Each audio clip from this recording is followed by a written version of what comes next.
Assalamualaikum, selamat pagi semuanya. Waalaikumsalam pagi Bapak. Selamat pagi Pak. Ya, Selamat pagi. ya, agak ada trouble sebentar tadi. Oke, kita masuk ke kuliah pertemuan terakhir untuk sawit ya, pertemuan kelima, dan untuk di kelas ini dan di mata kuliah ini juga saya ini pertemuan terakhir di mata kuliah ilmu tanaman perkebunan. Oke, saya sudah share bahan untuk kuliah hari ini. Kita akan bicarakan hari ini panen dan pengolahan kelapa sawit dengan ada dua materi suplemen, panen di lahan gambut dan aspek lingkungan terkait kelapa sawit. Oke, sebelum ke materi yang hari ini, kalau ada pertanyaan dulu dari materi yang sebelumnya, silakan. Mudah-mudahan materi yang sebelumnya bisa dipahami, sudah cukup jelas ya, tidak ada yang oke. Kita bicarakan sekarang panen. Ya, ini praktikumnya juga saya kira sudah kita kerjakan. Ya, hal-hal terkait panen ini dari mulai mempersiapkan panen, mengorganisasikan panen, bagaimana kriteria matang panen, ada beberapa istilah dalam panen ya, ada kerapatan panen, ada rotasi panen, kapasitas panen, ya, kemudian ada pengawasan dan premi. Kita tahu panen kelapa sawit itu sudah bisa dilakukan pada tanaman ya biasanya di 30 bulan setelah tanam ya, masuk ke tahun ketiga. Jadi menjelang tahun ketiga. Nah, cara panennya memotong tandan buah yang sudah masak dan memenuhi persyaratan.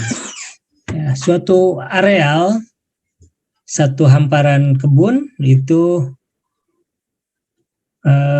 dikatakan sudah memenuhi syarat untuk masuk ke tanaman menghasilkan apabila 60% dari di suatu, mungkin ini kan apakah dalam suatu kawasan kebunnya atau cukup di satu afdelingnya. Nah, itu sudah memenuhi persyaratan panen, yaitu memiliki tandan buah di atas 3 kg sebagai syarat buah yang bisa diolah di pabrik kelapa sawit ya. Dan fraksi tingkat kematangannya yang sudah sesuai. Nah, setelah dipotong tandan buah ini kemudian dikumpulkan di tempat pengumpulan hasil atau TPH dan kemudian diangkut ke pabrik. Untuk mempersiapkan panen kita sudah lakukan juga di praktikum ya, yaitu tentu jalan dan jembatannya dipersiapkan sebagai sarana angkutan ya, kemudian pemangkasan daun dan buah pasirnya dihentikan 6 bulan sebelum rencana panen. Kemudian piringan dibersihkan ya, dan juga pasar tikus ini itu pasar tikus dan rintis Malang Tengah. Ini pasar tikus ini sebetulnya pasar itu bahasa Medan ya, artinya jalan. Nah, bukan berarti jalan untuk tikus, ini jalan untuk ini kalau pasar Malang di tengah itu jadi antara collection road, dua collection road itu satu panjang dari blok biasanya yang 1 kilometer. Nah, itu di tengahnya itu dibuat jalan melintang ya, di Rintis Malang. Nah, sebagai jalan kontrol.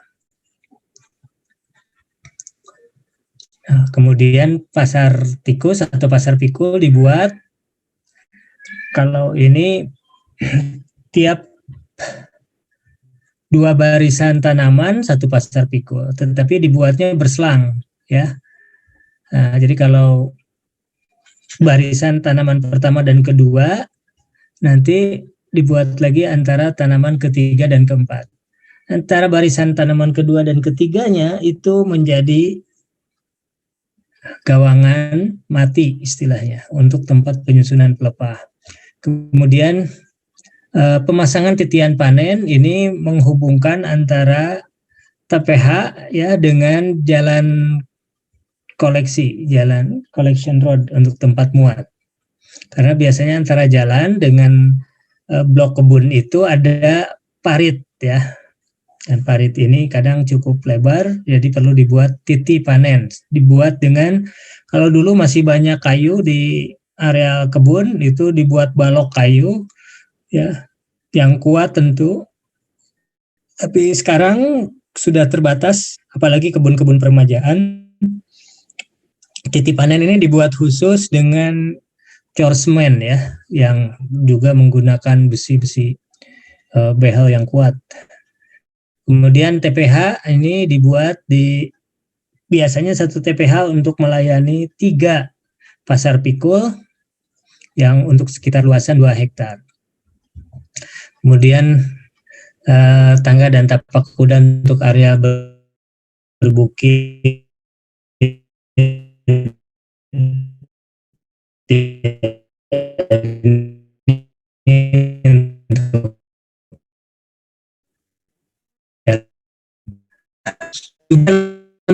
panen kita dari memproyeksikan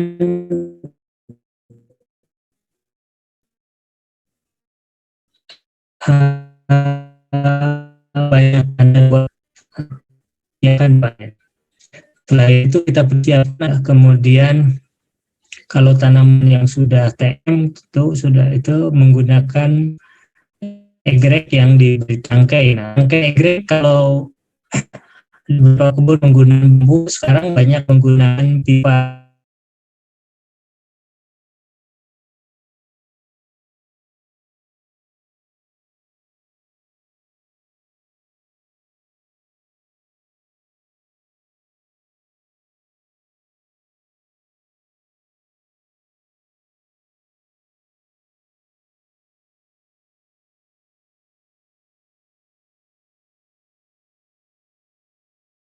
Bapaknya keluar ya? Iya, kayaknya.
Saya off kamera saja supaya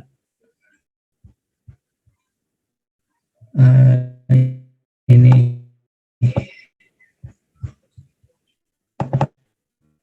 Oke ya, jadi persiapan yang berikutnya peralatan termasuk alat bongkar muatnya, gancu, toyok, dan angkong, alat ranjang, goni, gulan. Nah, menghitung tenaga kerja ini dihitung dengan kebutuhan dengan luas kapal ya. Sebetulnya penulisan yang aslinya Cadford ya, yaitu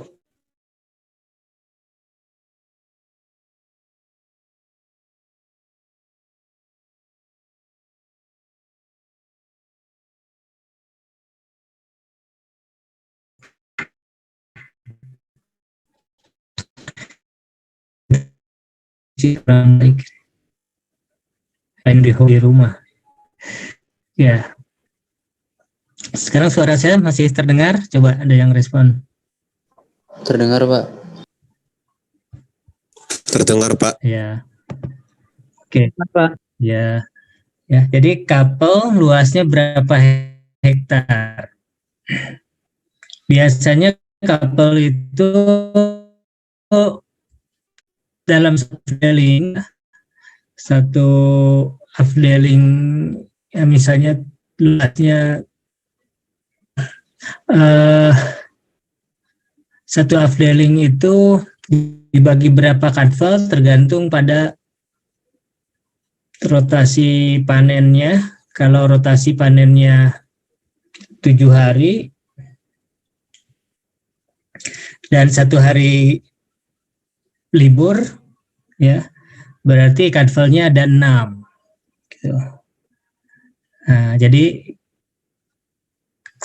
dari satu blok kebun yang dipanen hari ke-1 nanti dipanen lagi hari ke-8. Hari ke-7-nya libur. Ya. Jadi rumus rotasi panennya 6/8 jadinya.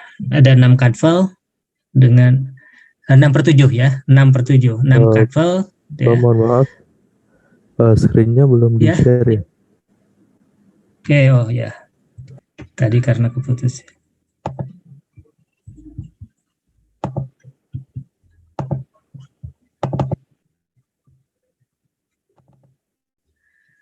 Oke. Nah, kemudian kapasitas panen ini kemampuan satu pemanen ya. Sebetulnya yang dihitung di sini pemotong. Nah, tenaga kerja pemotong.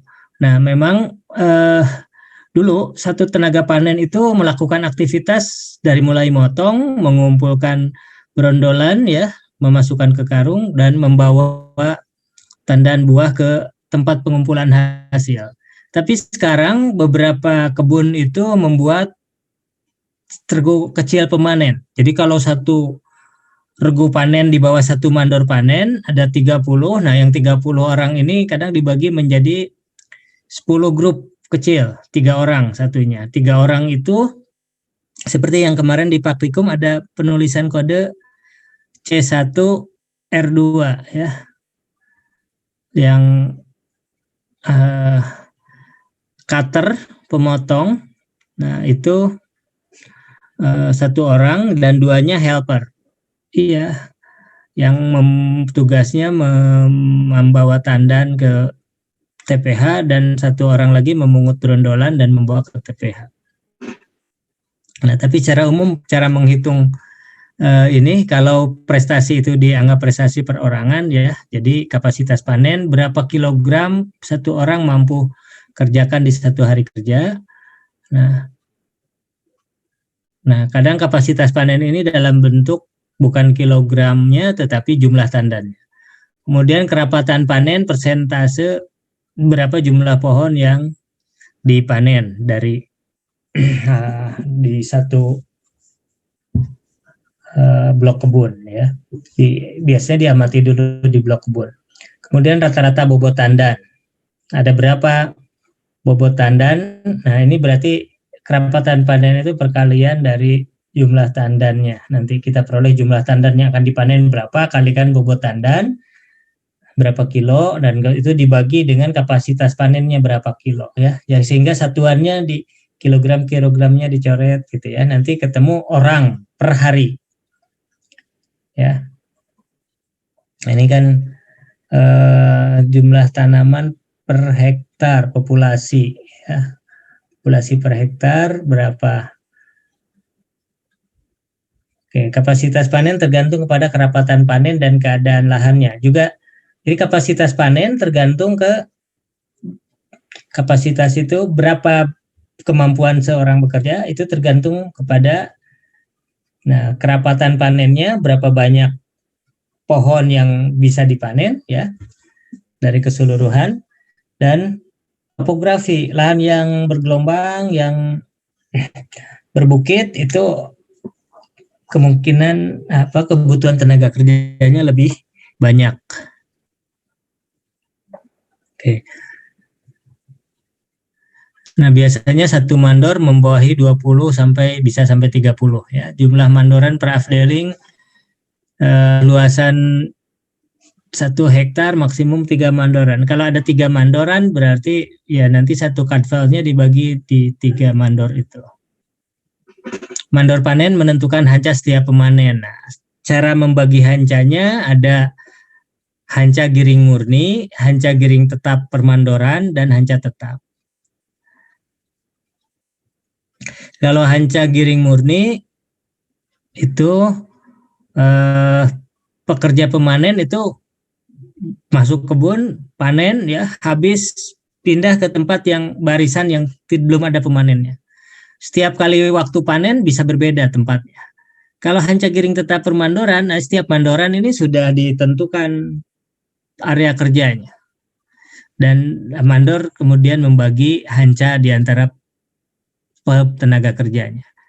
Ya, kalau hanca tetap ya itu setiap pemanen dia akan panen di tempat yang sama kalau masuk ke rotasi panen di blok itu. Jadi biasanya yang hanca tetap ini akan memudahkan kontrol, akan ketahuan siapa pemanennya. Kalau di pohon itu ada misalnya overpruning ya, membuang pelepahnya terlalu banyak gitu, atau ada buah busuk ya, buah yang harusnya dipanen pada rotasi sebelumnya ternyata tertinggal, atau kalau di TPH diperoleh ada buah mentah gitu ya, pemanennya bisa ketahuan siapanya. Nah, sebetulnya dengan teknis pengawasan panen yang nanti di tandan buah itu dicatat siapa nama pemanennya. Nah, itu akan ketahuan kalau ada buah yang dipanen itu yang belum matang misalnya ya. Tetapi tadi bedanya kalau yang hancanya tetap, selain di tandan buahnya juga di pohonnya itu ya, kalau ada kesalahan ya yang dilakukan oleh pemanen bisa ketahuan siapa pemanennya ya. Satu areal dapat dipanen ini tadi 60% sebelum dari pokok sudah matang panen, dan ukuran bobot tandannya sudah mencapai 3 kg minimum. Nah, dan di satu tandan itu sudah membrondol ya. Jadi persyaratan fraksinya.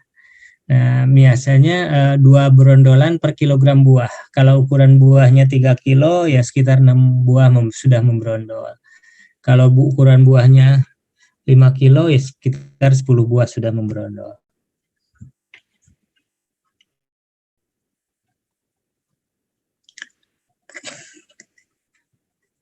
Kualitas potong buah dan kualitas buah, kualitas pekerjaan panen ya. Oke. Ini kriteria fraksi kematangan ya. Berapa banyak jumlah brondolan yang lepas. Ini kan posisi buah itu ada yang di pinggir dari tandan buah, ada yang di bagian dalam. Ini yang jadi kriteria buah bagian luar sudah membrondol. Dan ini bisa diinikan dengan 2 buah per kilogram ya. Ini hubungan antara fraksi kematangan dengan kadar minyak dan kadar asam lemak bebas. Jadi yang kita kehendaki adalah kadar minyaknya tinggi, tetapi kandungan asam lemak bebasnya belum terlalu tinggi. Nah, di sini yang paling optimum ada di fraksi 3, ya, kandungan minyaknya 22,2%, kandungan asam lemak bebasnya 2,1, ya. Fraksi 2 sebetulnya lebih kecil, ya. Tapi kadang-kadang ini masih mungkin ada kemungkinan kesalahan mengidentifikasi dengan fraksi 1, ya bisa berisiko yang underripe-nya akan terpotong. Jadi umumnya fraksi 3 yang dianjurkan.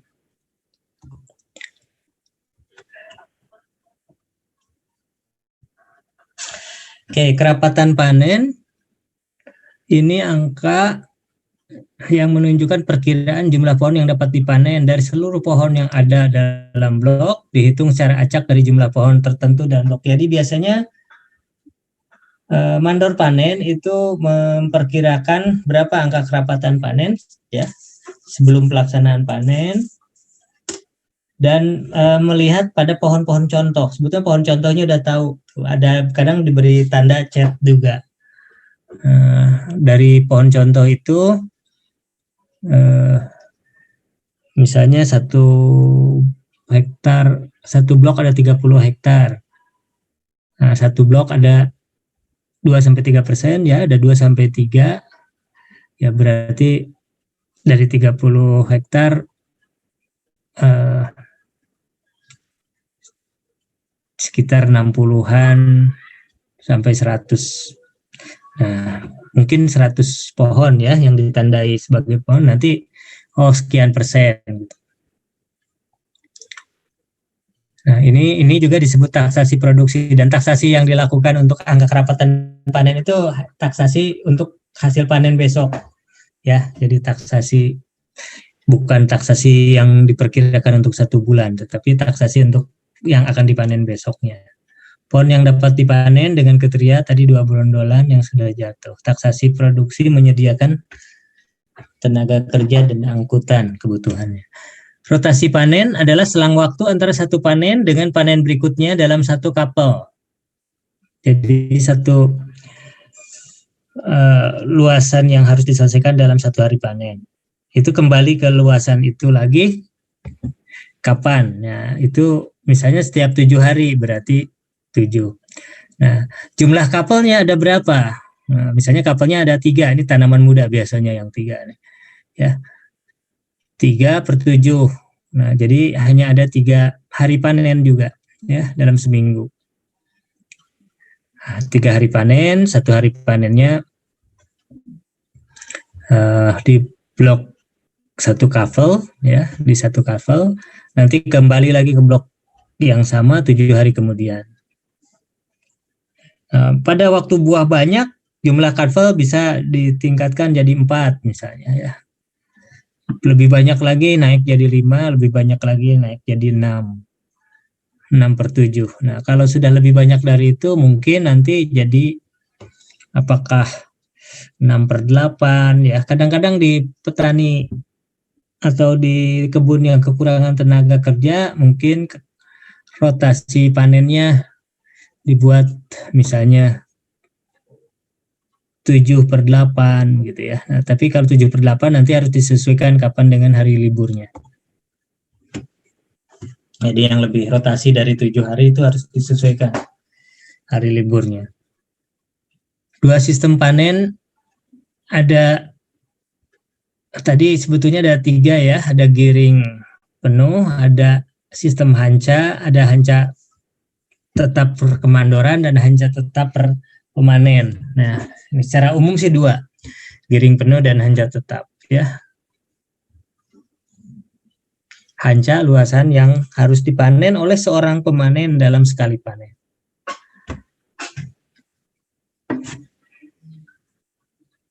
Definisi hanca tetapnya, pemanen diberi hanca dengan luasan tertentu dan tidak berpindah. Untuk panen berikutnya tetap di yang sama. pelaksanaan panen dan mengumpulkan hasil ya. Ini tadi tergantung ya, pemikul buah itu siapa, memudahkan potong buah, pelepah daun di bawah buah dipotong. Nah, ini mengenai apakah pelepah daun yang menopang buah dipotong atau tidak, ini tergantung ketentuan. Biasanya kan pada putaran pagi akan diberikan arahan, harus curi buah atau boleh dipotong pelepahnya ya. Ya. Nah, kalau dipotong ya tentu ada pengurangan jumlah pelepah. Nah, ini songgo 1, songgo 2-nya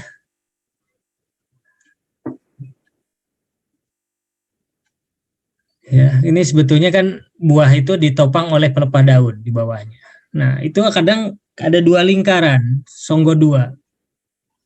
Ya, kalau di 2 lingkaran berarti nah ini yang dipotong mungkin yang menghalangi ya, terutama kalau menyulitkan panen. Itu saja yang dipotongnya, yang ada tandan buahnya.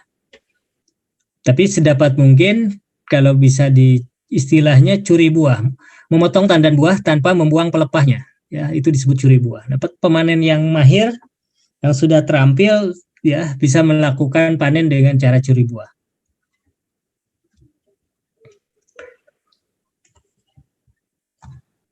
Ini panen dengan alat.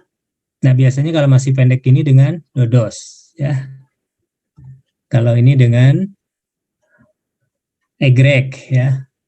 Nah, hati-hati waktu membawa alat ke lahan, ya, harus dipakai pelindung, baik dodos maupun egrek, ya. Apalagi kalau ke lahannya menggunakan kendaraan bawa motor gitu ya, digonceng. Nah, ini hati-hati sekali, ya. Dulu, ya pernah ada kejadian kecelakaan ya karena membawa alat panen yang terhunus gitu, tidak terlindung. Kemudian premi ya, ini istilah untuk memberikan pembayaran lebih. Ya. Jadi kalau pekerja mengerjakan pekerjaan lebih dari basis tugasnya, kalau dia ditargetkan memotong 400 tandan buah, terus mendapat realisasinya lebih, nah itu kelebihannya itu diberikan premi, ya sebagai insentif. Tujuannya meningkatkan mutu hasil panen dan meningkatkan pendapatan.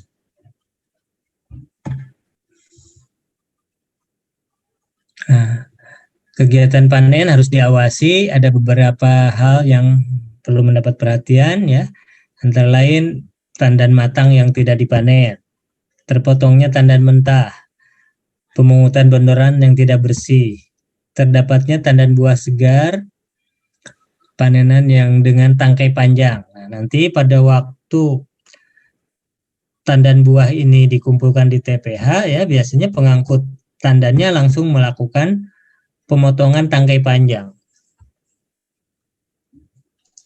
Ada istilah di kebun itu bentuk cangkem kodok ya, itu seperti ya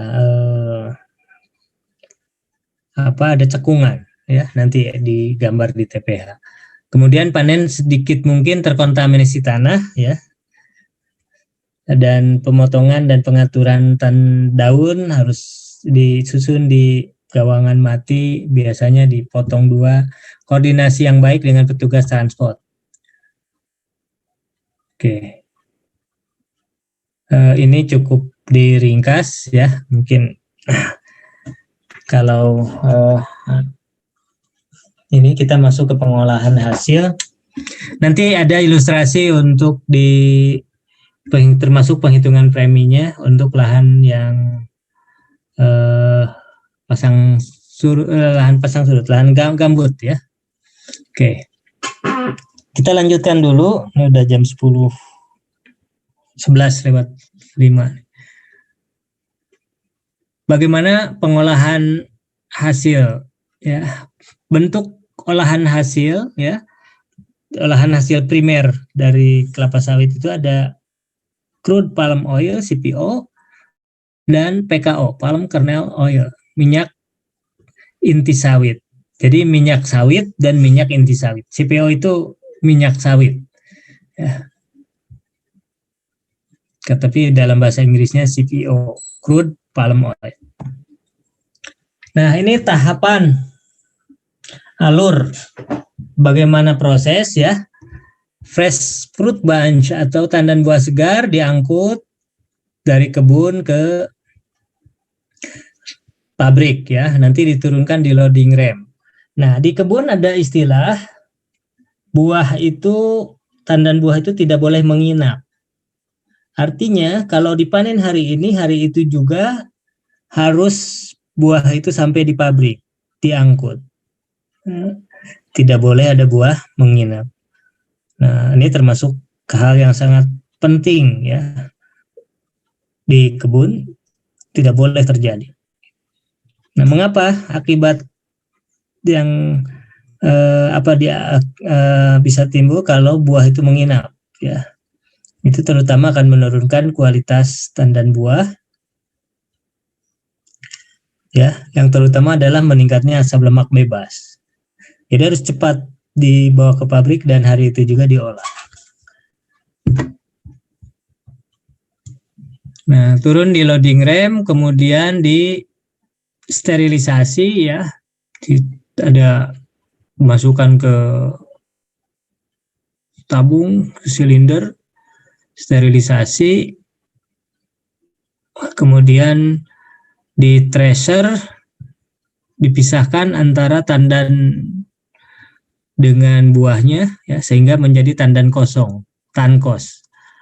Nah, kemudian nanti buah itu digester, dicabik-cabik ya, kemudian dipres ya, sabutnya dipres, minyaknya terpisah, kemudian nanti sabutnya terpisah, sabut dan kernelnya ya. Cangkang yang di dalam cangkang itu masih ada inti sawitnya, terpisah dengan minyak. Nah, nanti minyaknya pisahkan dengan lumpur ya. Nanti lumpurnya itu akan menjadi solid. Kemudian yang cairannya yang solid ya, jadi lumpurnya ada yang padat, kemudian ada yang cair ya, effluent, itu pome nanti. Palm oil, meal, effluent masuk ke kolam-kolam limbah ya. Nanti dari kolam limbah itu ini berarti terusan dari sini nih. Ya. Yang minyak yang sudah dipurifikasinya ke sini dan disimpan di tangki. Nah, dari tangki kemudian didistribusikan ya, ditransportasikan ke pelabuhan atau ke pabrik minyak goreng dan sebagainya. Nah, jadi di sini ada proses waste treatment ya, yang berupa pome.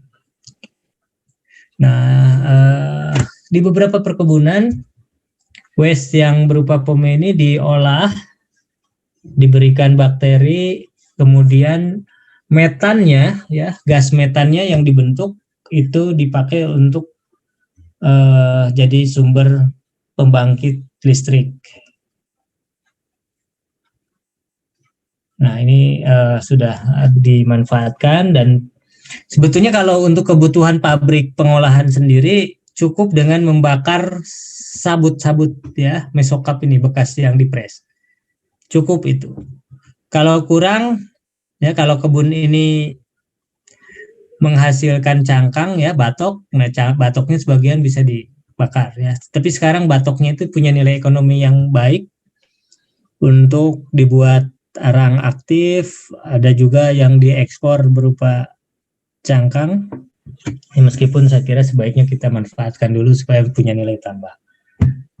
Oke, nah jadi di sini limbah yang mesokap seratnya itu akan dimanfaatkan ke boiler nanti.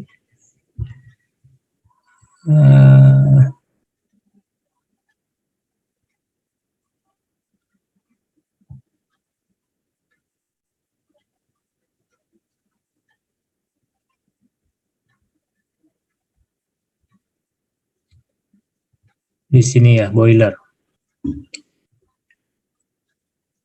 Jadi fibernya akan ke sini, ini nanti dimanfaatkan untuk boiler.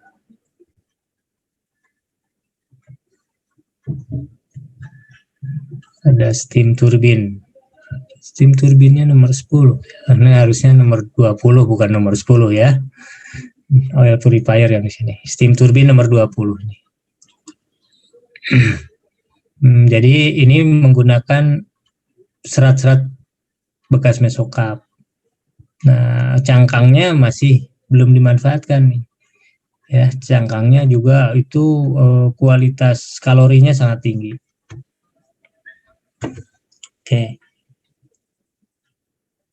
Nah, proses membuat CPO seperti ini, dan kemudian dari CPO kan ada berbagai turunan produk, ya salah satunya minyak goreng ya.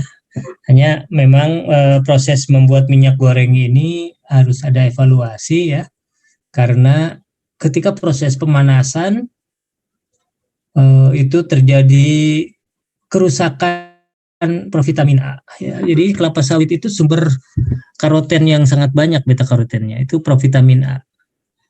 Anehnya ini ya, pada waktu dibuat minyak goreng, nah provitamin A-nya ini rusak, dan kemudian kita impor vitamin A untuk memperkaya minyak goreng. Sehingga ini jadi sesuatu hal yang ya mungkin harus dilakukan untuk memperbaiki prosedur pembuatan minyak. Ini jadi PR-nya teman-teman kita di Siva Center, ya itu sangat menggalakkan bagaimana proses pembuatan minyak goreng yang tidak merusak provitamin A-nya.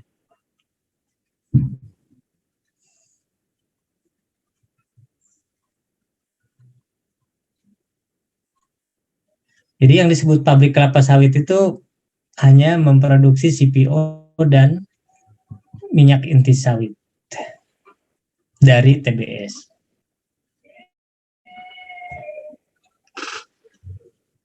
Oke, ini prosesnya nanti silakan dibaca. Ya, ada perebusan, perontokan atau penebahan, lalu diges pengepresan,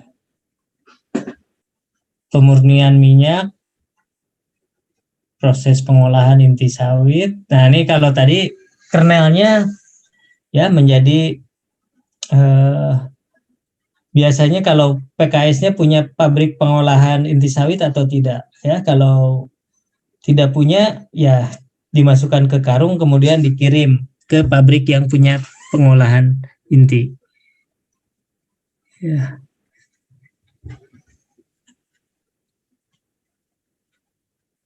Nah, kalau ini nanti dipisahkan antara cangkang dengan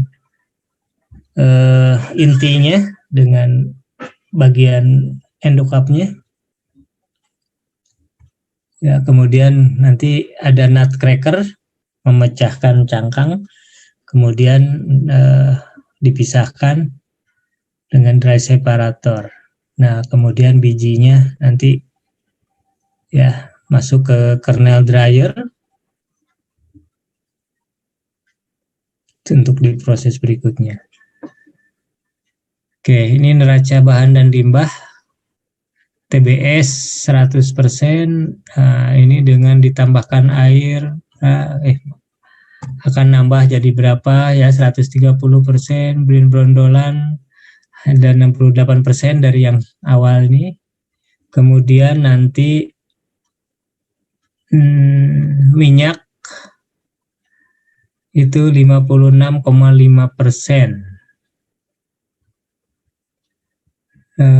di tangki timbun. Air.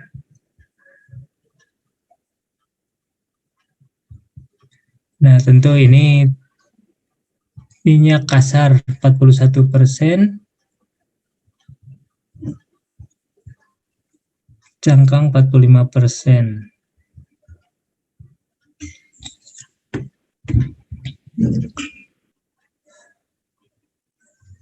Oke, nah ini jadi limbah dari pabrik sawit itu ada ini ya,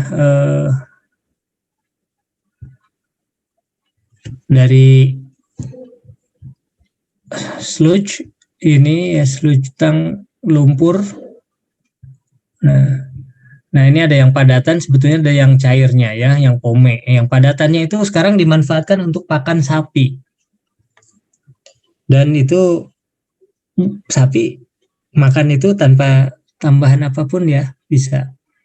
Sehingga beberapa petani ini memanfaatkan peluang ini untuk membesarkan sapi ya, meskipun memang masih tetap diberikan suplemen hijauan.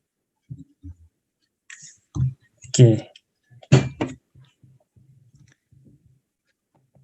Itu proses pengolahan. Nah, kita lihat dulu satu mengenai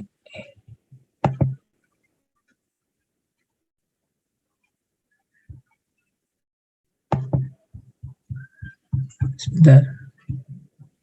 Bagaimana penanganan panen pada lahan pasang surut? Pada lahan gambut, maaf, bukan pasang surut, gambut. Nah, kebun gambut sebetulnya areal gambut itu menurut ya ketentuan sekarang tidak boleh lagi ditanami kelapa sawit ya. Terutama gambut dalam yang kedalaman gambutnya lebih dari 3 meter. Tapi dulu sudah terlanjur beberapa kebun itu dibuka di lahan gambut.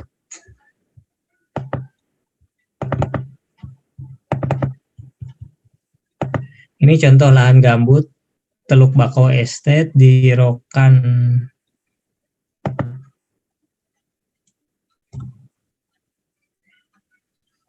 Ya, Kabupaten mana nih?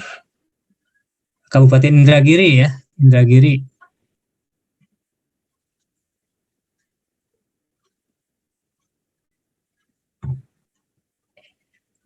Tadi kriteria kematangan ya. Oke. Kemudian, nah ini mungkin karena di lahan gambut kriterianya ya ada penyesuaian minimum ripeness standar 5 brondolan per janjang matang. Ini tergantung ukuran, berarti ini ukuran tandan buahnya masih di sekitar 3 kilo, tapi ini ya masih kecil. Ini bagaimana menentukan angka kerapatan panen. Oke, seksi panen. Nah, ini dibuat berapa seksi panen nih? Ya, lahan E0506 itu masih replanting. Area yang dipanennya ada 6. Jadi ada 6 kadpel A, B, C, D, E, F. Luasannya masing-masing sekian.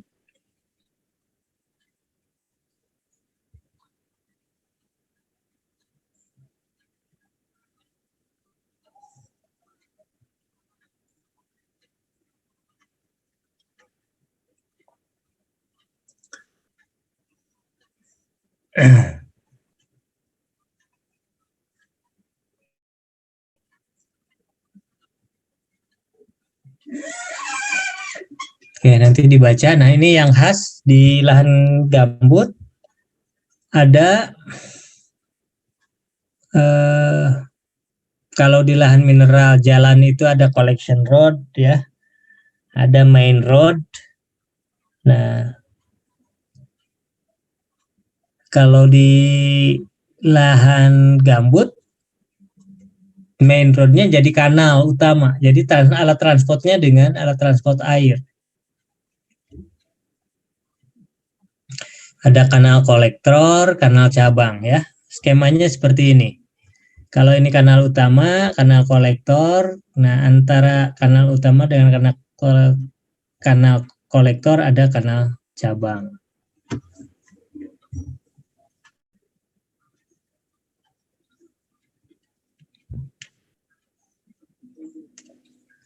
Oke, ini ada ponton kontainer, ada tugboat, ada bargas.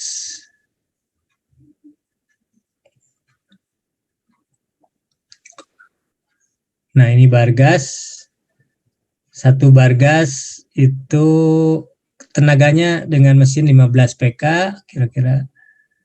Kapasitasnya tergantung, kalau airnya sedang normal bisa 9-10 ton, tapi kalau airnya surut, nah ini kan supaya bisa ngambang ya, karena airnya juga dangkal. Nah, supaya bisa ngambang ini hanya bisa dimuat 5-6 ton saja.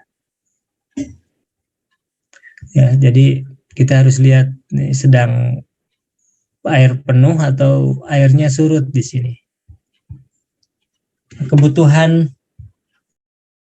BBM-nya kira-kira per kilometer itu 3/4 liter. Ini bargas. Alat angkut yang berikutnya ponton kontainer. Nah, kalau yang di lahan mineral alat angkutnya kan truk kapasitas 5-6 ton ya, atau ada juga mini traktor grabber yang seperti kemarin gambarnya ada di praktikum. Nah, kalau di lahan gambut tadi bisa bargas, bisa ponton kontainer. Nah, kalau ponton kontainer bisa mengangkut 15-20 ton. Ya, diangkut dengan tugboat. Nah,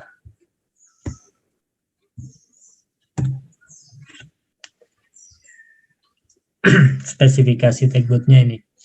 Nah, tapi kebutuhan bahan bakarnya, nah tergantung dia muat. Kalau tanpa muatan bisa efisien ya, 600 mili per kilometer. Tapi kalau narik 4 ponton, dia kecepatannya jadi sangat lambat dan kebutuhan bahan bakarnya per kilometernya 1,6 liter. Ya, ini jadi keranjang dimuat di bargas atau di ponton. Lalu bargas berisi keranjang dibawa ke lahan. Buah dimuat ke bargas, ya, dari bargas dibawa ke PKS.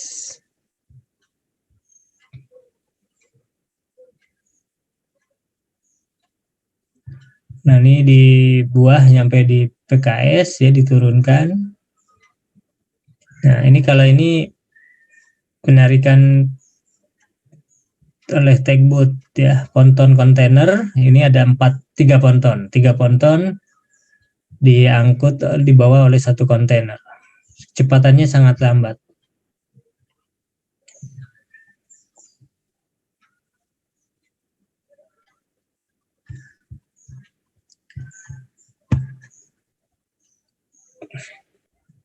Nah, ini harus dihitung betul ya sistem manajemennya, karena sangat lambat di tugboat itu.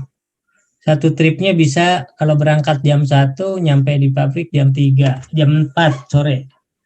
3 jam. Nanti kalau balik lagi ke kebun bisa ngangkut berapa trip gitu. Ya, ini tentu harus trip 1, trip 2, trip 3 ini alat angkutnya harus beda ya. Trip 4 juga ini kan harus beda, karena trip 1 kalau baru nyampe pabrik, bongkar, balik lagi ke lahan itu perlu waktu ya.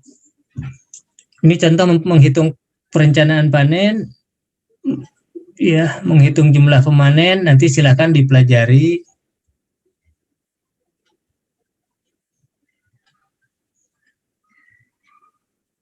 Nah, kalau tadi basis buah yang tadi di rumus yang di slide yang awal itu basisnya adalah kilogram per orang per hari. Kalau ini basisnya janjang per orang per hari. Ya. Karena itu tidak perlu dikalikan dengan bobot per janjang dan berapa. Ya. Oke. Ini alat-alat panen, angkong, ada kapak, ya, egrek, gancu.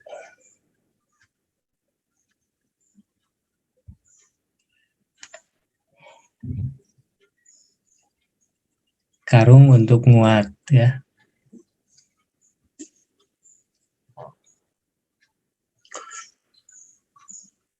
Nah, bagaimana mengorganisasi panen? Ini estate manager memandoi asisten divisi ya, divisi atau updeling.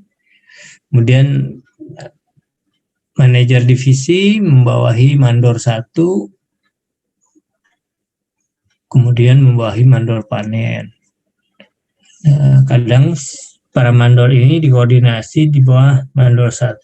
Ada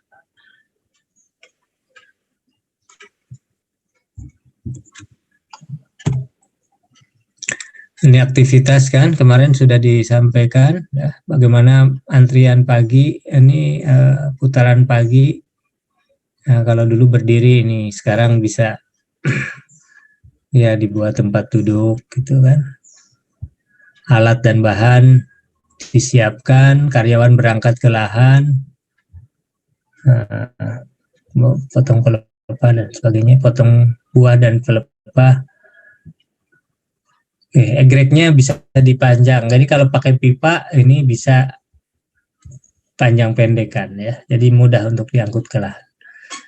Ini ciri tanaman yang ditanam di lahan gambut itu kemampuan tanah untuk menopang pertumbuhan ya yang kuat itu kurang baik. Sehingga banyak pohon yang miring ya seperti ini. Dan miringnya tidak teratur, ada yang miring ke barat, ada yang ke timur ya. Nah, untuk supaya tidak ada kemiringan seperti ini biasanya dilakukan pemadatan. Tetapi kalau dipadatkan, apa yang terjadi? Itu ada penurunan permukaan. Ya, penurunan permukaan. Memang diinikan dengan membuat bagaimana permukaan air juga dikendalikan. Jadi harus ada di drain airnya. Karena kalau permukaan tanahnya turun, ya permukaan airnya jadi naik kan, atau dekat ke permukaan tanah. Nah, oke. Nah ini pemutusan berondolan. Nanti di TPH-nya di samping parit ya, samping kanal. Nah di kanal ini kanal juga harus rutin dibersihkan nih. Ya, di beberapa tempat kanalnya ada penghuninya. Kadang-kadang kalau banyak pohon nipah gitu ya, itu kanalnya juga rawan. Tapi kanal-kanal yang seperti itu juga bagi pekerja itu jadi sumber mendapatkan pangan. Ada lauk, ya bisa sambil masang pancing, ditinggal kerja, nanti sambil pulang dicek lagi ada yang dimakan umpannya, ada yang ya. Nah ini pengamatan ada buah mentah, buah kurang matang, matang, tandan kosong, tangkai panjang. Ya, ini dilakukan oleh mandor.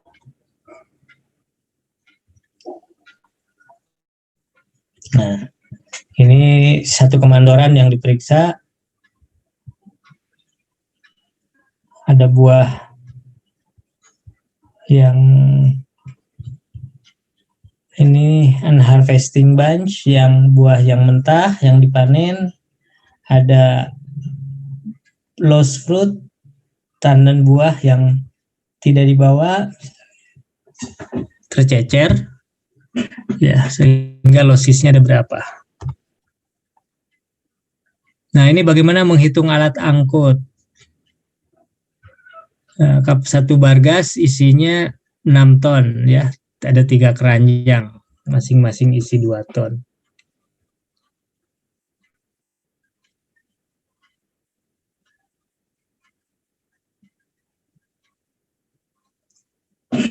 Nah, berarti yang bisa dimuatnya ini kalau bobot janjang rata-rata 12,5 kilo, 2 ton itu dibagi 12,5 kilo ada 160 janjang yang bisa dimuat di satu bargas.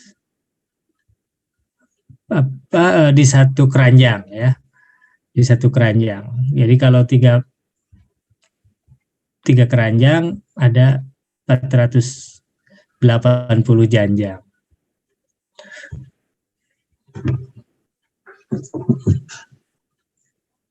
Kalau dengan ponton Hitungnya demikian.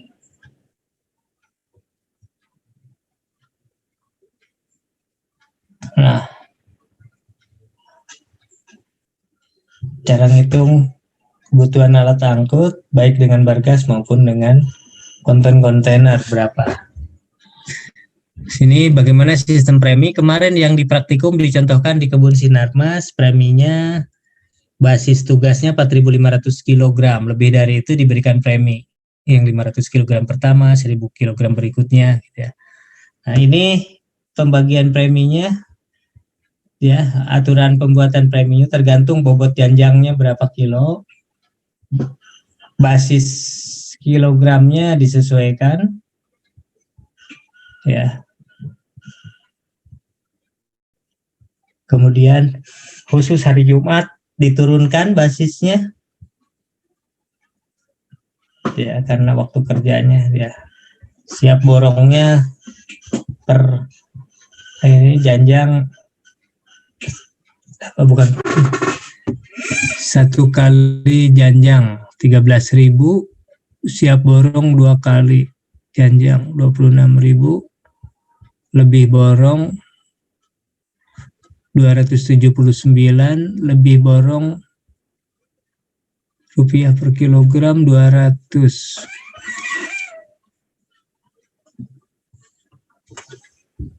Ini kalau menghitung ininya dari janjang ya,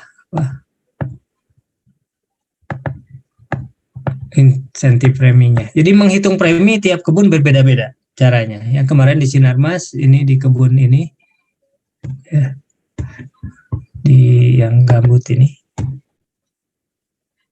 Nah, masalah apa yang diperoleh di lahan, ada pelepah ya, yang sengkleh itu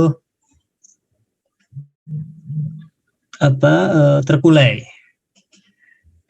dan overpruning, pokok tinggi yang menyebabkan sulit dipanen. Nah, bagaimana mengatasinya? Musim kemarau kanal dangkal. Ya, oleh karena itu hanya bisa dipergunakan bargas yang lebih ringan.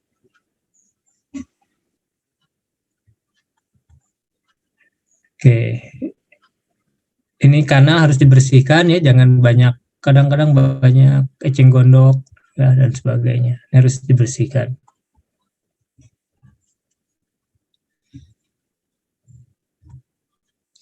Ini kadang ada buah yang terjatuh, ya ini harus dievakuasi, dimuat.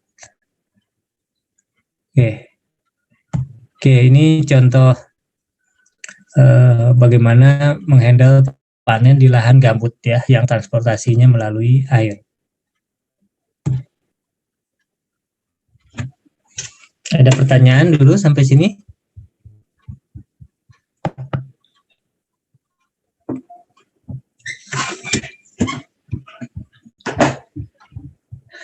Oke. Kita sudah bahas kelapa sawit dari aspek ekofisiologi, ya, kemudian persyaratan tumbuh, persiapan bahan tanam, persiapan lahan, penanaman, pemeliharaan tanaman belum menghasilkan, pemeliharaan tanaman menghasilkan, panen, ya, dan pengolahan hasil panen menjadi CPO dan PKO. Nah, kita ada satu materi suplemen aspek lingkungan. Ini banyak comply terkait dengan persyaratan Indonesian Sustainable Palm Oil ya, untuk sertifikasi ISPO dan RSPO, Roundtable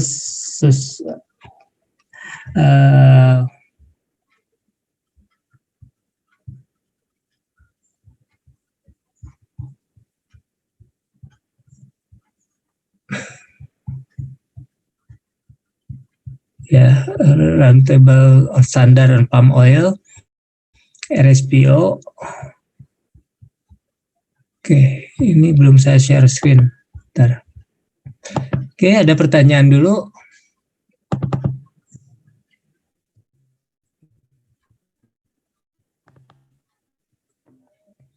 Oke, aspek lingkungan ini mungkin penting. Jadi kalau sekarang itu ada yang pro sawit, ada yang kontra sawit, ya. Mungkin diantaranya ada yang tidak peduli. Yang tidak peduli, apakah kalau dia menjadi konsumen dari produk-produk sawit atau tidak, gitu ya.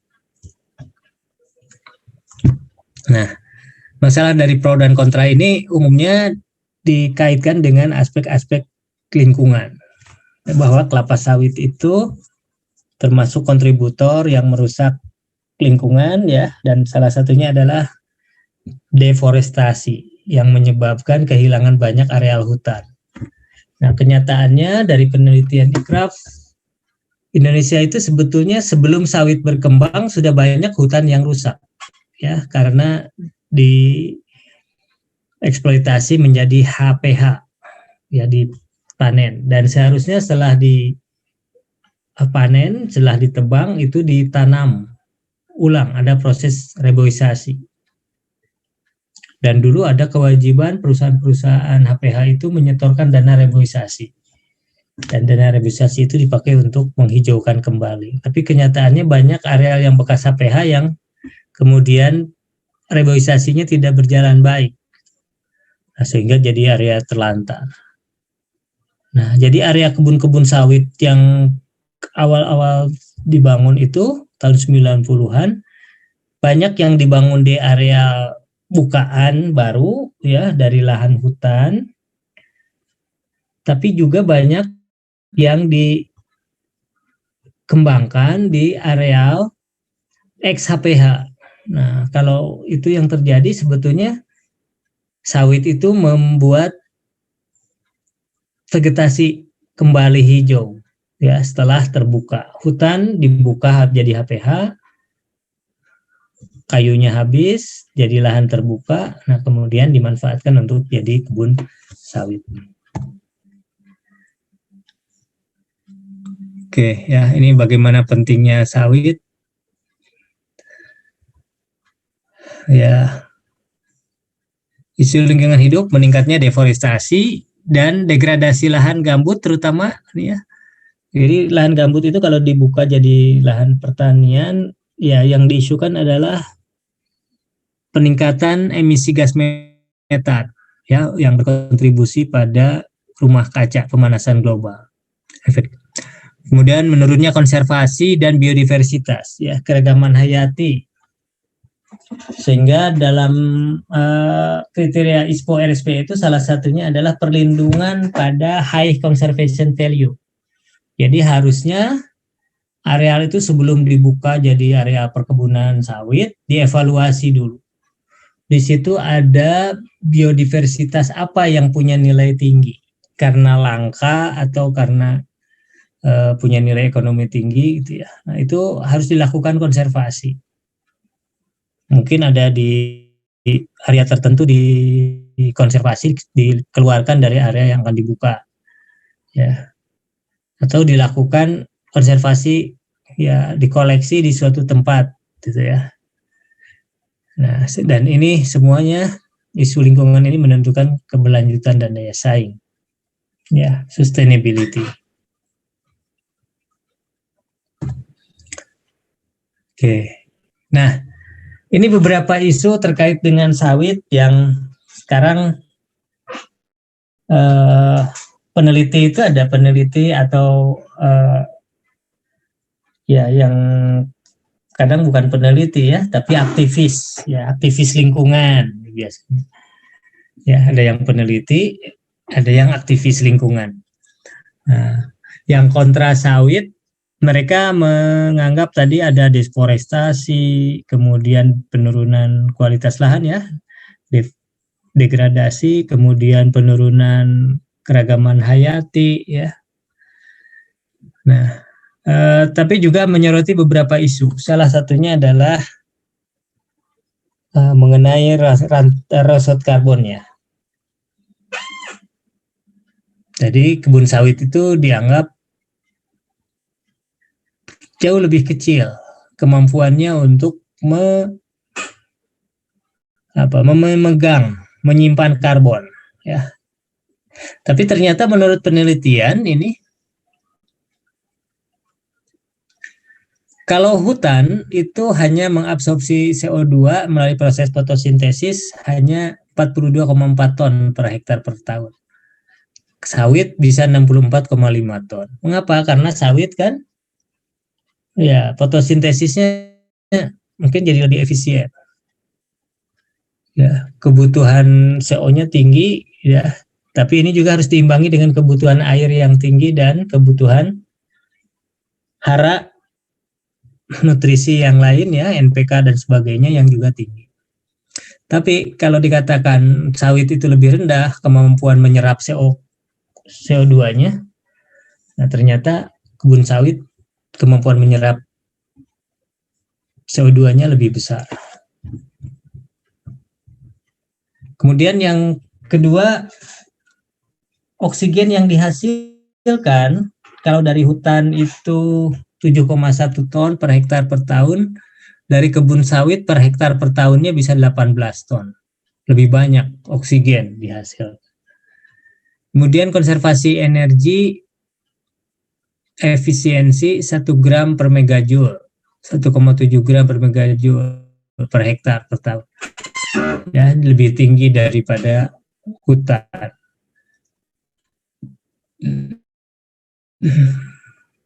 Kelembaban yang diletakkan di hutan 90-9%, di kebun sawit 85-90%. Perlindungan air permukaan, ya, kalau di hutan sekitar 200 cm dari permukaan tanah, in which it is measured up to, ya, dalam kisaran 60 sampai ya mungkin 7 meter, 60 cm, 66 cm milimeter, ya, 6 cm sampai 7 meter.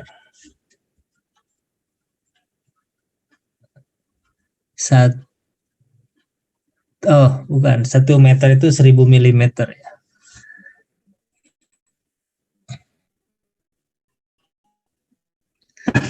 Ya.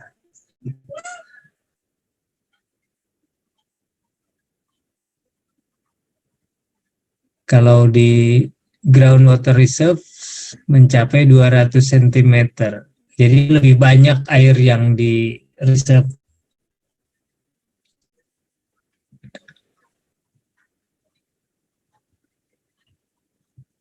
Oke, nah ini tidak terlepas dari bagaimana produktivitas sawit, ya. Dia menghasilkan CPO-nya saja lebih dari 4 ton, bahkan sekarang 6 ton per hektar. Dibanding dengan minyak yang lain, ini sudah saya singgung di awal, minyak kelapa itu hanya kurang dari 400 kilo, ya. Minyak-minyak lain juga yang agak tinggi, minyak dari bunga matahari 500-an liter, atau dari wijen, ya, sekitar 700-an liter. Tapi dari apa nih, cotton, coconut, apalagi, ya, minyak kedelai, ya, kurang dari 500 kilo. Ya, jadi industri sawit itu dipengaruhi oleh faktor lingkungan, geofisik, kimia, tanah, iklim, lingkungan biologi, hama dan penyakit. Ada hewan penyerbuk, ya, berupa serangga Elaedobius camerunicus yang kita sudah bahas. Kemudian ada mikroba dan organisme tanah yang juga memegang peranan penting.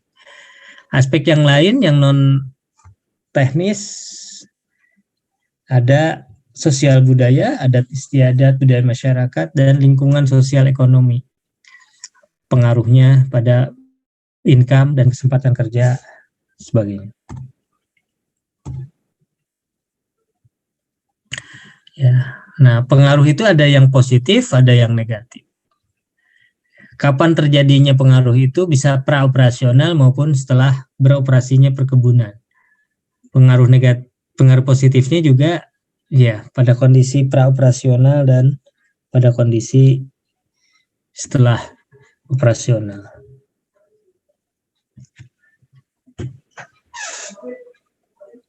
Beberapa titik kritis penanganan lingkungan yang tidak baik berpunya dampak negatif tadi antara lain deforestasi, ya,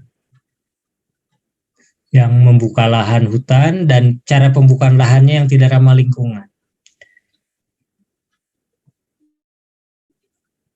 Akibat yang ditimbulkan bisa bencana alam, banjir, tanah longsor, hilangnya biodiversitas yang ada di kawasan ini, hilangnya plasma nutfah jumlah spesies, ya ini sebetulnya plasma biodiversitas juga, hilangnya sumber air sehingga memacu kekeringan karena tadi daya pegang airnya, kemudian perubahan ekosistem dari hutan menjadi area non hutan, dan perubahan iklim global secara efek rantai yang jangka panjangnya, dan peningkatan emisi CO2.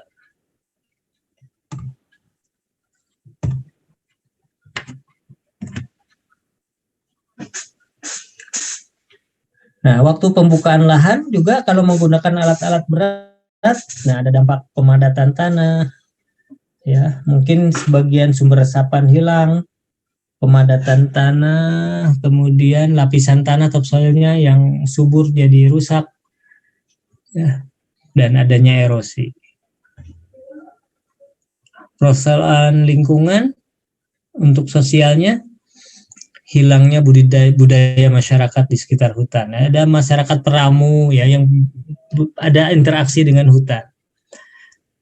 Nah, mungkin ini akan bergeser. Konflik sosial dalam masalah ganti rugi waktu membebaskan lahan. Ya, kemudian kaitannya dengan ekonomi, terciptanya kesempatan kerja bagi masyarakat sekitar lokasi, ini dampak positifnya. Tumbuhnya kesempatan berusaha. Ada aktivitas-aktivitas yang mungkin bisa dilakukan oleh kelompok masyarakat yang dekat dengan perkebunan yang dibuka, ya. Oke, persoalan lingkungan fisik, kimia, biologi antara lain menurunnya kualitas dan kesuburan tanah, penggunaan pupuk anorganik yang berlebihan memicu residu pencemaran tanah, peningkatan erosi, peningkatan serangan hama penyakit, ya, ada tanaman kelapa sawit yang ya mungkin perlu disuplai unsur hara dan bahkan juga air, ya. Nah, peningkatan emisi CO2 sehingga harus dilakukan dengan cara-cara yang baik, ya, disusun sebagai good agriculture practices, ya, sehingga kita punya GAP yang bebas dari klaim. Oke, tahap operasional membangun kebun sawit kan, ini bagaimana persoalan lingkungan sosial bisa diatasi, terutama ganti rugi lahan kalau ada ini, ya, kadang-kadang ada lahan adat yang termanfaatkan, ya. Konflik sosial jika tidak ada transparansi dan komunikasi yang baik, ya, ini akan ada peningkatan pemberdayaan. Ini harus dilakukan adalah memberdayakan masyarakat dan kelembagaan. Ekonomi terciptanya ini bagaimana supaya pembukaan kebun itu membuka terciptanya kesempatan kerja, kesempatan berusaha yang punya dampak peningkatan pendapatan bagi masyarakat, bagi pelaku kecil,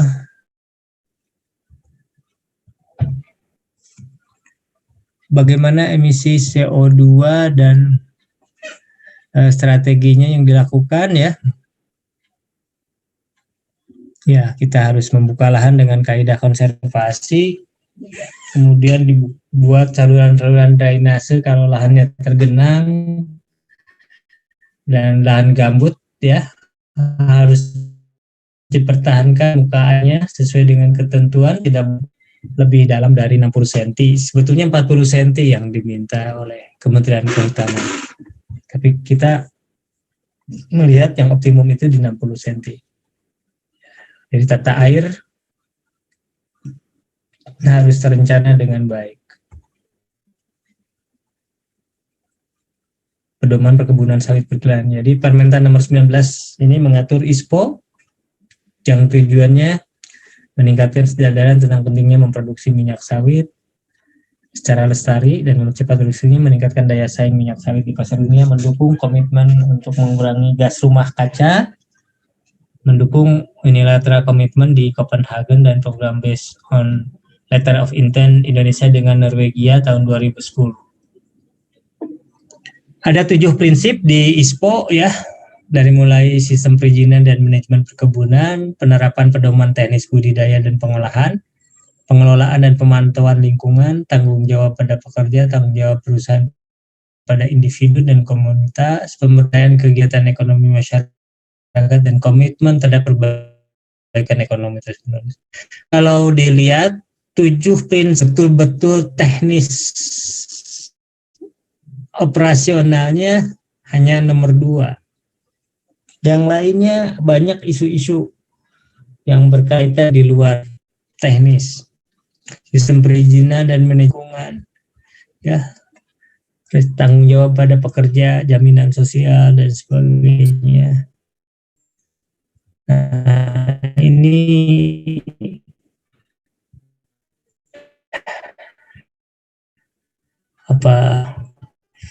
lebih banyak keinginan daripada yang teknis. Teknisnya penerapan. Jadi bagaimana 7 prinsip ini bisa diterapkan di proses produksi sehingga bisa sustain lingkungan dan juga menghasilkan produksi yang berkualitas dengan jumlah yang tentu target kita kembali sebagai leader. Nah, untuk sawit ya kita saat ini leader, tapi komoditas yang lain aren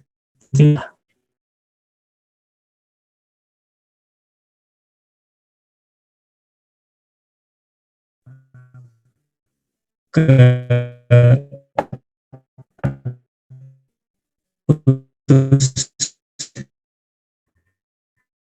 screen-nya juga biasa.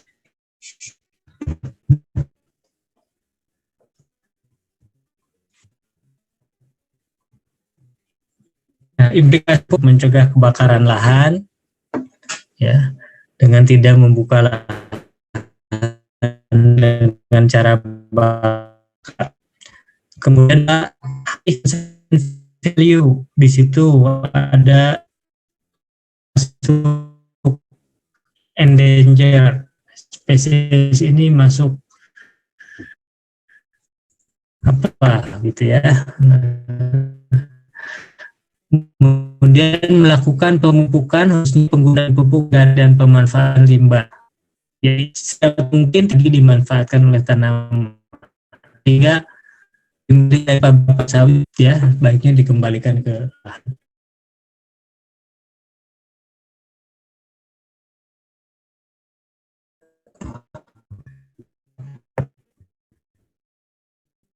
Oke, maaf putus lagi. Konservasi tanah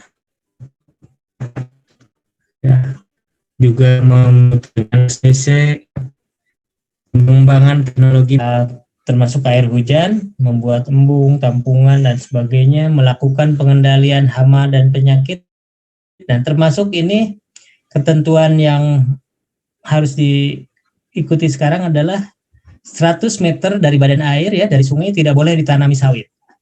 Bayangkan 100 meter.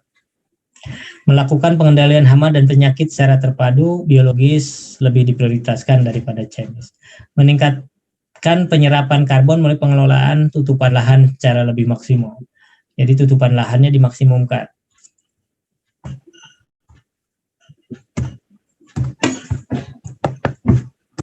Oke, lingkungan biogeofisik kimia bagaimana membuka lahan, pedoman ini klausul 211 berpedoman pada kelestarian lingkungan dan meminimalisir terjadinya erosi dan kerusakan tanah. Perlindungan terhadap sumber air, klausul 212, pengelolaan air dan pemeliharaan sumber mata air, pemantauan kualitas air permukaan ya yang dimanfaatkan oleh masyarakat sekitar sehingga ada sumur-sumur pantau. Penggunaan air untuk pabrik kelapa sawit juga harus diperhatikan. Pengendalian organisme pengganggu, pengelolaan limbah, ini klausul 224, pengelolaan limbah, pengukuran kualitas limbah cair, penyimpanan sementara limbah B3, pemantauan pengelolaan limbah dan sebagainya. Nah, ini klausul-klausul yang harus diperhatikan. Pemanfaatan limbah. Ini sebaiknya di-download peraturan menterinya. Nah, ini pemanfaatan limbah cair untuk lain aplikasi. Ini dikembalikan. Jadi POME, palm oil, meal effluent ya.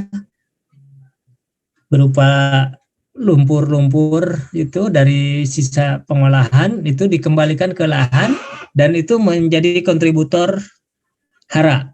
Bisa mengurangi pemupukan, bahkan 100% ada blok yang 100% tidak usah dipupuk lagi anorganik. Kemudian kewajiban pengolahan pemantauan lingkungan terkait analisis dampak lingkungan, ada usaha kelola lingkungan, kemudian pencegahan penanggulangan kebakaran, pelestarian biodiversitas, identifikasi dan perlindungan kawasan lindung, mitigasi emisi gas rumah kaca. Ya, ada methane capture, konservasi kawasan dengan potensi erosi tinggi. Ya. Oke, ini kawasan yang dikonservasi karena kemiringan tempat atau karena ada high conservation value yang tinggi ya di sini sehingga tidak boleh dibuka. Kami tahun 2020 kemarin ada kerjasama dengan Unilever dan PT PN 3 mengevaluasi kebun yang sudah dibuka di Sumatera Utara, salah satu daerah. Ternyata di daerah itu, di kawasan yang baru dibuka itu ya selain kemiringan lahannya juga ada high conservation value sehingga harus dikembalikan fungsinya menjadi fungsi konservasi. Nah, ini akibat pembukaan lahan ya ada erosi.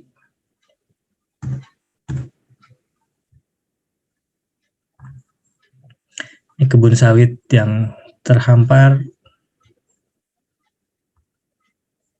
Nah, ini tadi konservasi ya yang dilakukan dengan membuat jebakan-jebakan air untuk air bisa tertampung di sini dan infiltrasi, mengurangi runoff.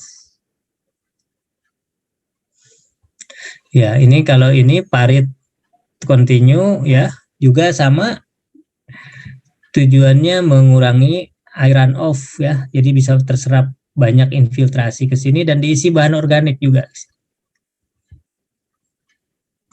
Nah, ini di tempat praktikum kita. Nah, ini tumpang sari antara talas dengan sawit ya. Nah, ini sebetulnya tidak sengaja. Harusnya dibersihkan. Artinya nih, nah kalau keberadaan neprolepis seperti ini memang ada versi ini punya manfaat positif, ada versi ini harus dibersihkan ya. Ini harus dibuktikan. Ini asistasia nih. Asistasia ini bisa dianggap sebagai vegetasi bawah. Jadi sekarang ada istilah vegetasi bawah. Kalau di bawah sawit itu kriteria W1 hanya LCC, W2 boleh rumput lunak ya. Rumput lunak salah satunya asistasia. Ini bisa memberikan kontribusi kalium cukup tinggi. Jadi menghemat pupuk kalium. Kandungan kaliumnya cukup tinggi. Ini memanfaatkan tankos di lahan ya, menutupi piringan ya, ini memanfaatkan tandan kosong dan ini biasanya mengurangi 50% pupuk anorganik. Nah, ini POME-nya, palm oil meal effluent ya, jadi cairan dimasukkan di bed sini dan akar-akar sawitnya menyerap hara dari sini. Aplikasi terhadap lingkungan hidup berkelanjutan aspek sosial ekonomi, ada klausul terkait sengketa lahan dan kompensasinya, sistem manajemen keselamatan dan ini yang harus diperhatikan ya, kesejahteraan dan peningkatan kemampuan pekerja dan buruh. Nah ini penggunaan pekerja anak dan tidak melakukan diskriminasi berdasarkan suku, ras, dan gender agama.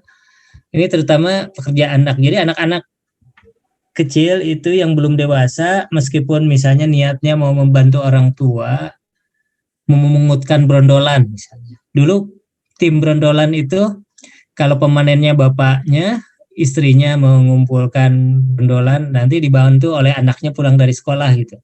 Nah itu nggak boleh ya, terpaksa harus dilarang meskipun niatnya baik. Karena itu menyalahi ketentuan perlindungan ya untuk anak dan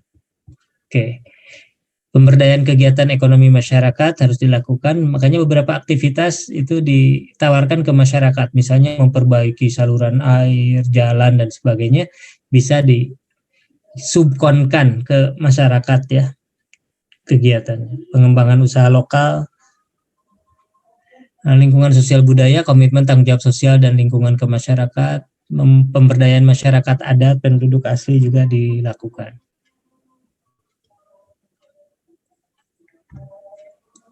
Konflik sosial dan pengembangan perkebunan rakyat, ini ya.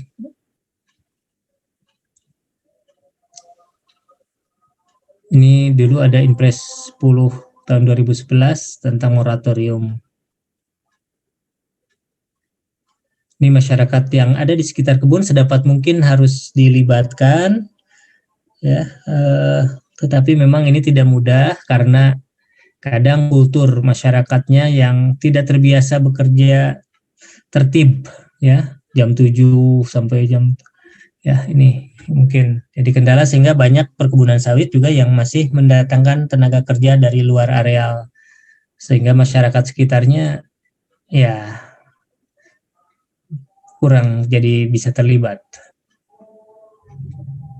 Ini yang letter of intent Indonesia dengan Norwegia untuk mengurangi, terutama tidak memperluas lagi sawit di lahan-lahan gambut ya. Tapi ini dulu kompensasinya masih kalau tidak salah memang sulit untuk kita klaim. Oke.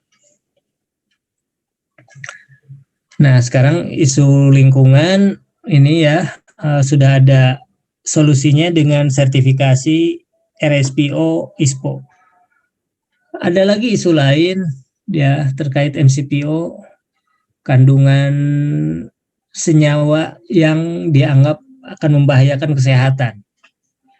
Nah, ini juga sedang dilakukan upaya kontra isu ya, supaya isu-isu itu tidak.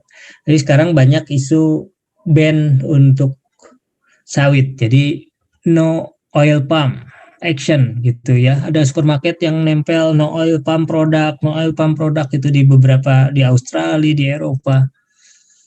Oke, nah akan cukup banyak dan mereka memang mengarahkan kalau tidak menggunakan oil palm product, menggunakan produk minyak nabati dari sumber lain ya, dari wijen, dari bunga matahari, dari soy, dari kedelai yang ternyata iya tidak kalah merusak lingkungannya.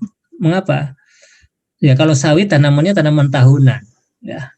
Tanaman semusim itu setiap waktu harus dilakukan pengolahan tanah, penanaman ulang dan sebagainya.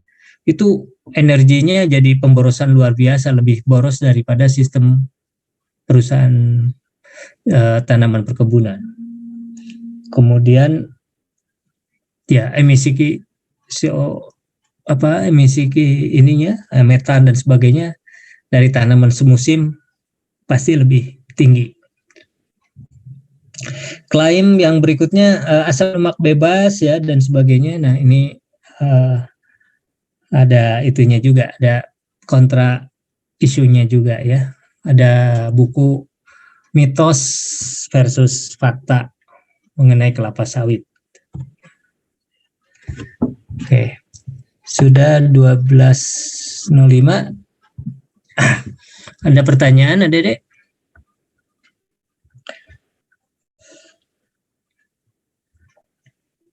Oke ya, mudah-mudahan bisa dipahami meskipun kuliahnya ya secara daring online ya, materinya sudah di-share, silahkan dipelajari, dan sumber belajar yang lain dicari ya sebagai suplemen. Kira mudah-mudahan bahan kuliah minimumnya jadi bekal dasar ya, tambahannya silahkan diperkaya.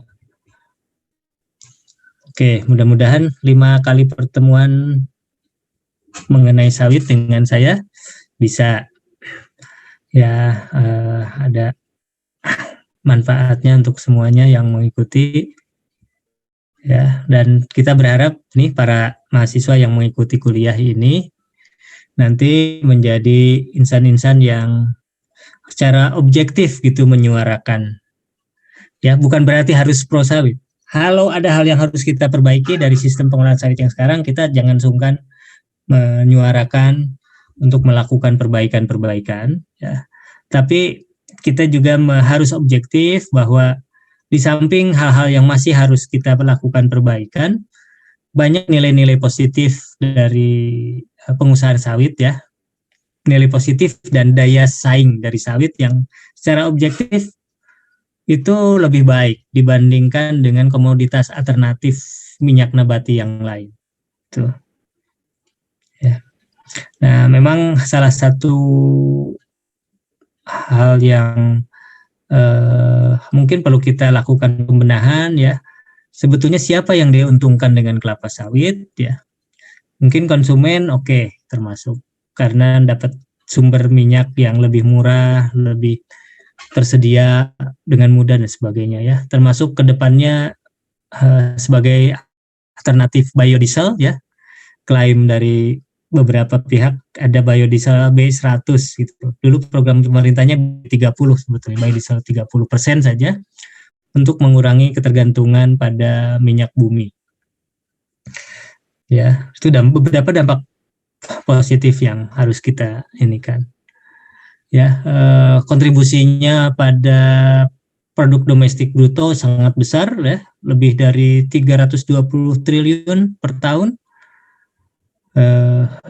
Kemudian sekarang sudah diinikan karena strategisnya itu ya kita atur dengan peraturan perundang-undangan mengenai kelapa sawit gitu ya, sudah ada itunya ya. Hanya memang karena sebagian besar pengelolaan kebun sawit ini masih perusahaan besar, nah tentu kemanfaatan ekonominya akan banyak dinikmati oleh pemilik-pemilik modal. Nah ini harus kita seimbangkan dengan perkebunan rakyat dan partisipan-partisipan, termasuk tenaga kerja yang bekerja di kebun sawit itu jangan hanya dihargai sebatas upah minimum regional.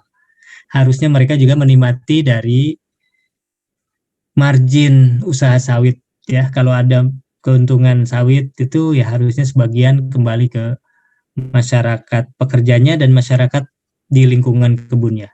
Banyak Pemda yang mengeluhkan ya karena pajak daerahnya kecil ya, benefit yang lain juga kadang-kadang pekerja itu kan dibuatkan rumah tinggal oleh kebun sehingga mereka sebetulnya statusnya tidak punya rumah. Nah, itu juga begitu pensiun tidak punya rumah itu meningkatkan indikator kemiskinan. Nah, pajak-pajak yang besarnya itu pajak ekspor mungkin ada di pusat ya, dan kalau pemasarannya ke luar negeri nilai-nilai tambahnya ada di luar negeri. Nah, itu yang harus ditarik ke bagaimana kemanfaatannya ya untuk kepentingan nasional dan pemerintah daerah dan masyarakat sekitar. Mungkin itu. Oke, baik adik-adik. Ya, kita bisa akhiri kuliah untuk sawit ya, dan materi sawit ini akan jadi bagian di ujian tengah semester ya. Sudah ada jadwalnya. Ya, mohon dipersiapkan dengan baik. Oke. Saya akhiri kuliahnya. Terima kasih. Assalamualaikum warahmatullahi wabarakatuh. Selamat siang. Waalaikumsalam. Terima kasih, Pak. Terima kasih, Pak. Sama. Terima kasih, Pak. Terima kasih.